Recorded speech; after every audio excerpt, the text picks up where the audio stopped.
বাংলাদেশে যে হারে নতুন করে ক্যান্সার রোগী শনাক্ত হচ্ছে, তো ক্যান্সার একটা মহামারীর দিকে যাচ্ছে এবং নন কমিউনিকেবল ডিজিজে যে মৃত্যুজনিত হার, সেই হারে ডায়াবেটিস, তারপরে কার্ডিওভাস্কুলার হৃদরোগজনিত এবং তারপরেই হচ্ছে ক্যান্সারজনিত মৃত্যুর হার সবচেয়ে বেশি। প্রতি বছর নতুন করে 1.5 লাখেরও বেশি নতুন মানুষ ক্যান্সারে আক্রান্ত হচ্ছে। এরকম প্রেক্ষাপটে এই এত বেশি ব্যাপক সংখ্যক ক্যান্সারের কারণ আমার কাছে যেটা মনে হয়েছে যে বিভিন্ন ধরনের ক্যান্সার আছে, তো বিভিন্ন ধরনের ক্যান্সারের বিভিন্ন ধরনের লাইফ স্টাইলের জন্য হয়।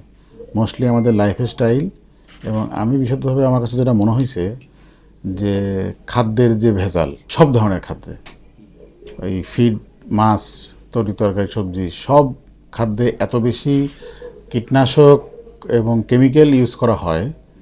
আমার ধারণা যে এটার একটা এক্সপোজার আছে এত দ্রুত বর্ধনশীল ক্যান্সার হওয়ার জন্য। কারণ আমার কাছে অনেক গ্রামের রোগী আসে যারা লিভার ক্যান্সারে আক্রান্ত, যারা থাইরয়েড ক্যান্সারে আক্রান্ত।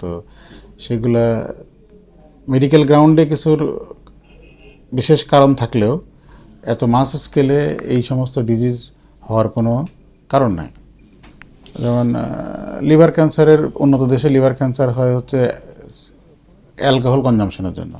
তা আমাদের দেশে মুসলিম কান্ট্রিতে সেটার কোনো সম্ভাবনাই নাই, আর গ্রামে গঞ্জে তো এটা একেবারে সুযোগই কম। তো তারপরেও প্রচুর কিন্তু ক্যান্সারের রোগী। তো আমাদের ধারণা যে খাদ্যের ভেজাল, সব ধরনের খাদ্যের ভেজাল, সেটাই আসলে predisposing factor for the high scale of cancer growth.